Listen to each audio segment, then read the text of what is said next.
Aujourd'hui, sur le net, les internautes kirghizes fustigent un projet de loi controversé. Une société américaine propose des séjours de désintoxication au web pour adultes.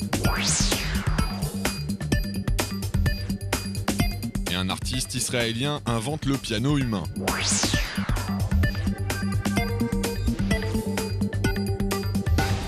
Irgal Kadiralieva, une députée kirghize, a récemment déposé devant le Parlement de son pays un projet de loi visant à interdire de sortie du territoire les jeunes femmes de moins de 23 ans sans l'accord de leurs parents. Une mesure dont l'objectif affiché est de faire en sorte que ces dernières ne deviennent pas des travailleuses du sexe une fois à l'étranger, mais qui suscite une vive polémique sur la toile locale où ils sont nombreux à la fustiger ouvertement. En effet, pour une partie des internautes locaux, cette loi, si elle venait à être adoptée, serait tout simplement liberticide. C'est notamment le cas de cette utilisatrice de Twitter qui explique ici que les femmes de moins de 23 ans ne seront plus en mesure de choisir ce qu'elles veulent faire de leur vie. Un point de vue partagé par cet autre citoyen kirghize qui se demande depuis quand la sécurité de la jante féminine est plus importante que sa liberté. D'autres, comme cette lectrice du journal en ligne Klub, dénoncent de leur côté un projet présenté comme misogyne. Selon elle, si les filles de 23 ans et moins sont interdites de sortie du territoire sans accord parental, cela devrait en être de même pour les garçons qui, au lieu de tenter leur chance à l'étranger, devraient être forcés à rester travailler dans leur pays.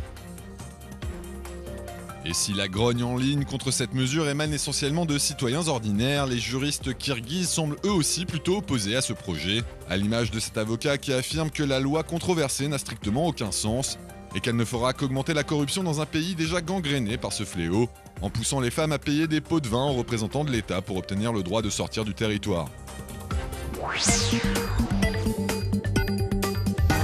Passer un week-end en étant complètement déconnecté du web, c'est ce que propose la société américaine Digital Detox sur son site aux adultes accros à Internet qui peuvent donc l'espace de quelques jours se ressourcer loin de leurs ordinateurs et de leurs smartphones. L'objectif est d'aider ceux qui ne peuvent plus se passer du net à retrouver les joies simples de la vie.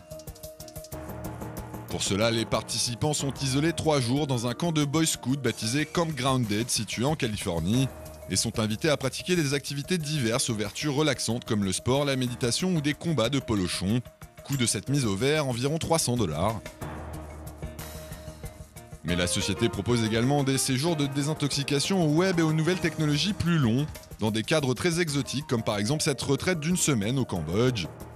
Et si les participants devront alors débourser des sommes plus importantes, l'ambition affichée reste toujours la même, permettre aux accros d'internet de se déconnecter du monde pour mieux se retrouver eux-mêmes. Et si seule une poignée d'entreprises spécialisées proposent pour le moment ce type de séjour, loin de tout le stress engendré par nos sociétés archi-connectées, cette formule semble néanmoins inspirer de plus en plus d'acteurs de l'industrie du tourisme à travers le monde. Ainsi, comme l'explique le quotidien britannique The Guardian, une chaîne d'hôtels dans les Caraïbes permet depuis peu à ses clients de passer une semaine de vacances totalement déconnectées.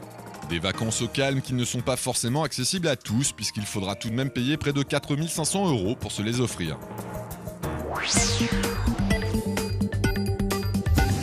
Facebook est-il sur le point de dévoiler au grand public son propre smartphone? C'est la question qui agite la toile depuis plusieurs jours, alors que les équipes du réseau social tiendront une conférence le 4 avril prochain, au cours de laquelle elles ont promis une surprise aux internautes. Une annonce qui suscite bon nombre d'interrogations chez les utilisateurs de Twitter qui se demandent si le téléphone Facebook tant attendu par les adeptes de nouvelles technologies verra enfin le jour et qui spéculent notamment sur la marque du futur appareil et sur ses caractéristiques.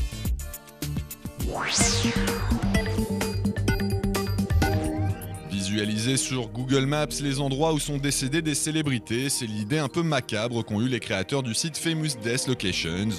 Une page sur laquelle les internautes pourront découvrir entre autres l'immeuble devant lequel John Lennon a été assassiné à New York le 8 décembre 1980, ou encore l'intersection à Los Angeles où le rappeur Biggie Small a été froidement abattu en 1997.